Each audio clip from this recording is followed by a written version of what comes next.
បាទពីថ្ងៃមុនឲ្យមើលគ្រោងដែកថ្ងៃនេះមើលការងារសម្រាប់នៃការដំឡើងថ្មមកតែម្ដងនិយាយពិតធ្វើបាន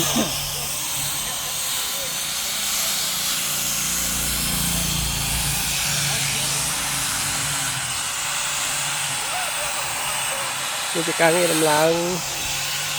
បានណូឈ្មោះរោងចក្រមួយនៅទីតាំងចិត្តវត្តចំពោះក្អែក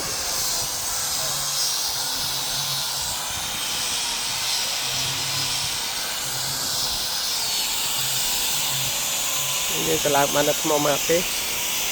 ពេលនេះយើងកន្លងចប់គេនៅកន្លងអសបិទអសបិទអ៊ីណុកទៅលើម៉ាប់យើងទៀតនឹងការងារថ្មម៉ាប់បានរួចរាល់ហើយ